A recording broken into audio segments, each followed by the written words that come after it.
बिस्मिल्लाहिर्रहमानिर्रहीम। अस्सलाम वालेकुम फ़िफ्थ क्लास। उम्मीद है कि आप सब ईमान और सेहत की बेहतरीन हालत में होंगे। बच्चों, आज हमने 5 सितंबर 2025 का लेसन देखना है। तो हमारा चैप्टर चल रहा था लाइट एंड साउंड का। उसमें हमने लाइट के बारे में पढ़ना शुरू किया था, तो ये हमारा चैप्टर एंड हो चुका है। इसमें आज हमारा जो SLO है वो रिव्यू करना है हमने ऑल कॉन्सेप्ट्स का, ठीक है, जो हमने पढ़ा हुआ है। तो इसमें हमारे पास जो रहता था वो वर्क इट आउट है। तो इसको सबसे पहले हम फिल कर लेते हैं। Observe the pictures given below and sort out the luminous and non luminous objects. जो आपको यहाँ पे 108 पेज पे कुछ ऑब्जेक्ट्स दिए गए हैं, जिसको आपने ल्यूमिनस एंड नॉन ल्यूमिनस के तौर पर अलग करना है, ठीक है, जो आपने पढ़ा हुआ है।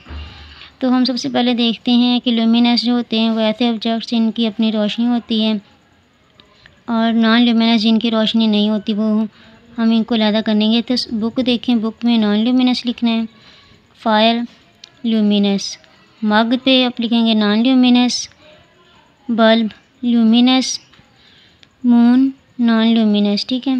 और ये हमारे पास टेबल लैंप है, इस पर आप लिखेंगे ल्यूमिनस। इस तरह आपने इसको प्रोमिनेंट करते हुए लिख लेना है। ये स्पेलिंग आपको यहाँ पे लिखे नज़र आ रहे हैं, ठीक है। पेज नंबर 109 से हमने पार्ट ए और पार्ट बी भी देखना है। तो सबसे पहले है choose the correct option. The biggest natural source of light is the moon, the stars, the sun, fire. तो बिगेस्ट नेचुरल सोर्स हमारे पास लाइट का सन है, ठीक है। नेक्स्ट है darkness is actually the dash of light, presence, absence, reflection and refraction. तो बच्चों, डार्कनेस हमने पढ़ा था एब्सेंस ऑफ लाइट है। The moon is a dash object, luminous, non luminous, artificial, dark. तो मून हमने पढ़ा था non luminous. Materials that allow light to pass through them partially are called. जिन ऑब्जेक्ट्स में से थोड़ी सी लाइट जो है वो गुजर जाती है या थोड़ी सी नहीं गुजरती, these are called transparent, opaque, translucent and luminous. तो वो कौन से ऑब्जेक्ट हैं? Translucent. Next, when a light source is near an object, जब रोशनी किसी ऑब्जेक्ट के करीब हो या सोर्स के करीब हो, the shadow of the object will be short, long, round, square. तो शेडो कैसा होगा?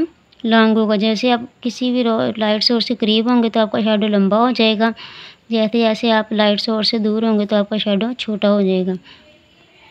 तो आपने इसको इस तरह से ऑप्शन, जो करेक्ट ऑप्शन है उन पर इंसर्कल करना है। नेक्स्ट है राइट, ट्रू और false. Objects that give off their own light are called luminous object. जिन ऑब्जेक्ट्स की अपनी रोशनी होती है वो ल्यूमिनस है, true. Light does not always travel in a straight line, रोशनी सीधी रास्ते में या ख़त्म मुस्तकीम में सफ़र नहीं करती, ये फॉल्स है। Frosted glass is a translucent material.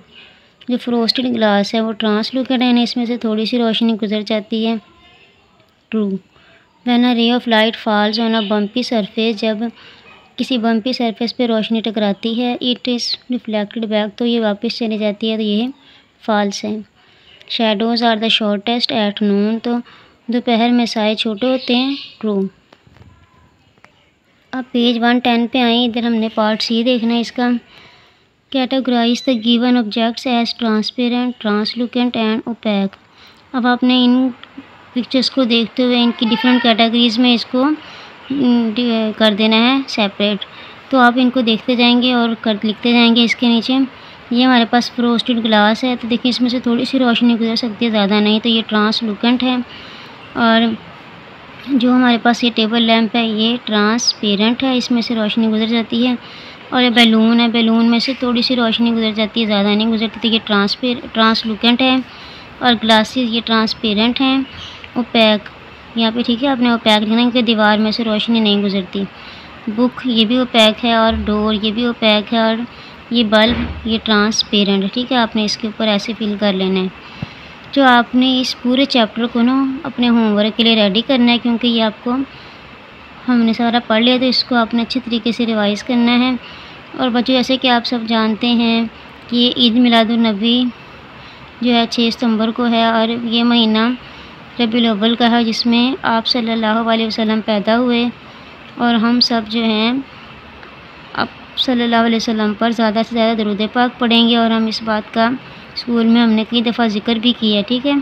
जब बच्चों आप फ्री हों तो दरूद शरीफ पढ़ा करें, नमाज़ पढ़ा करें, कुरान पढ़ा करें। जब भी आप फ्री हों तो सल्लल्लाहु अलैहि वसल्लम पढ़ते रहा करें, ठीक है। आपकी ज़ुबान पे दरूद शरीफ होना चाहिए ऐसे ही। अपना ख्याल रखें और फ़ी अमानिल्लाह।